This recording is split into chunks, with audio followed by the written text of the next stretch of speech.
Letter பேடை வைத்து ஏமாற்றுகின்ற கூட்டம் தான் அங்கே ஓடி இருக்கிறது என்பதை தெரிவித்துக் கொள்கிறேன். வாய்ப்பு கிடைக்கின்ற இடங்கள் எல்லாம் ஓடுகின்ற ஓடுகாலி அல்ல. ஆதவ் அர்ஜுனாவுக்கு நான் ஒரு எச்சரிக்கை விடுக்கின்றேன். அப்படியாப்பட்ட ஒரு முதலமைச்சரை நாம தேர்ந்தெடுத்திருக்கோம். மாவட்டங்களுடைய அண்ணா தொழிற்சங்கத்துடைய நிர்வாகிகள் ஆலோசனை கூட்டம் நடைபெற்றது. அந்த கூட்டத்தில் கலந்து கொண்டு பல்வேறு ஆலோசனைகளை நாங்கள் வழங்கினோம் என்பதை தெரிவித்துக் கொள்கிறேன். ஜாம்பவான்கள் என்பவர்கள் அண்ணா திராவிட முன்னேற்ற கழகத்தில் ஒவ்வொரு அதிமுக தொண்டன் தான் ஜாம்பவான்கள்.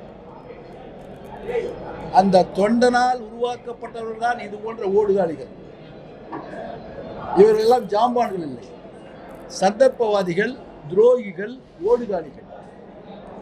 ஜாம்பவான்கள் முழுவதுமே அண்ணா திராவிட முன்னேற்ற கழகத்தில் இங்கே இருக்கிறார்கள். லெட்டர் பேடை வைத்து ஏமாற்றுகின்ற கூட்டம் தான் அங்கே ஓடி இருக்கிறது என்பதை தெரிவித்துக் கொள்கிறேன். 2 நாட்களுக்கு முன்பு ஒரு கருத்தை சொல்லியிருக்கிறார். அவர் பேசுகின்ற பொழுது தாவேகாவுடன் அதிமுக இணையும் என்று சொல்லியிருக்கிறார். அவருக்கு உங்களின் வாயிலாக ஒரு எச்சரிக்கை விடுக்கிறேன். இவரை போல கொள்கை இல்லாத, வாய்ப்பு கிடைக்கின்ற இடங்கள் எல்லாம் ஓடுகின்ற ஓடுகாலி அல்ல அதிமுக தொண்டன். இவருக்கு என்று ஒரு தனித்தன்மை கிடையாது.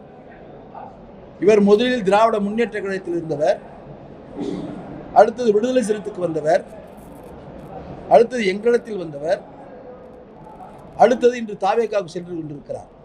ஆக ஓராண்டுகளுக்குள்ளாக அல்லது 2 ஆண்டுகளுக்குள்ளாக இத்தனை இடங்களில் அவர் ஓடுகிறார் என்று சொன்னால் அவருக்கு என்ன கொள்கை இருக்கிறது? அவர் இப்பொழுது கருத்தை சொல்லுகிறார், அதிமுக இணையம் என்று சொல்லுகிறார். இந்த இயக்கம் 31 ஆண்டு காலம் ஆட்சி செய்த இயக்கம். இந்த இயக்கத்தால் பல நூற்றுக்கணக்கான சட்டமன்ற உறுப்பினர்களை உருவாக்கிய இயக்கம், பல அமைச்சர்களை உருவாக்கிய இயக்கம்.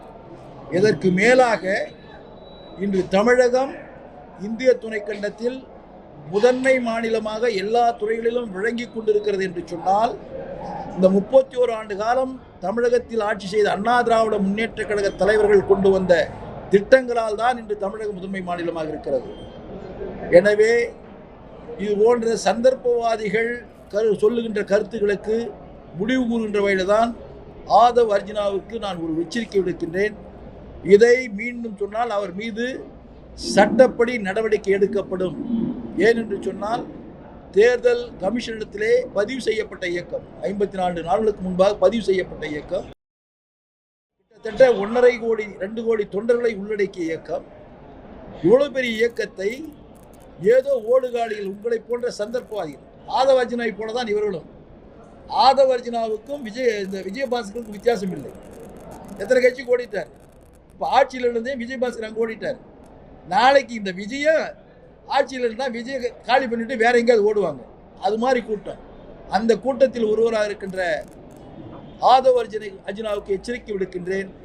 இது போன்ற கருத்தை சொல்வீர் என்று சொன்னால் சட்டத்தின் மூலம் நீங்கள் பதில் சொல்ல வேண்டிய நிலைமை வந்துவிடும் என்பதை தெரிவித்துக் கொள்கிறேன். சினிமாவுன்னே நினைச்சிட்டு இருக்காரு. செட்டிங்ஸில் யாராவது புதால் உட்கார்ப்பா, என்ன ஒரு ஐடியா கொடு அப்படின்ற மாதிரி அமைச்சரவையிலே இவருக்கு வேண்டியவங்களை கொண்டு போய் உட்கார வச்சுக்கிட்டார். அது என்ன பெருமைக்கு உட்கார வச்சாரா?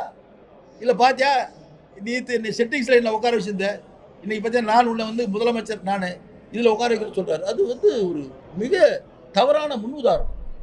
எந்த வகையிலும் அவர் ஏற்கனவே பதவி பிரமாணம் எடுத்துக்கொள்ளுகின்ற பொழுது, ரகசிய காப்பு பிரமாணம் எடுத்துக்கொள்கின்ற பொழுது இந்த மாதிரி தவறுகளெல்லாம் நான் செய்ய மாட்டேன் என்று சொல்லி தான் அவர் பதவி பிரமாணம் எடுத்துக்கொண்டிருக்கிறார்.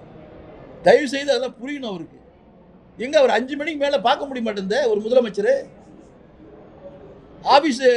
ஆஃபீஸில் போயிட்டு ஒரு அதிகாரியோ இல்லை ஒரு கிளர்க்கோ எப்படி நடந்துக்கிறார், அது மாதிரி தானே இருக்கார் முதலமைச்சர். முதலமைச்சரை நேராக சந்திக்கக்கூடிய வாய்ப்பே இல்லையே. அந்த கட்சி தலைவர்களே பார்க்கறதில்ல, புதுசாக போகிற தலைவரும் பார்க்கறதில்ல.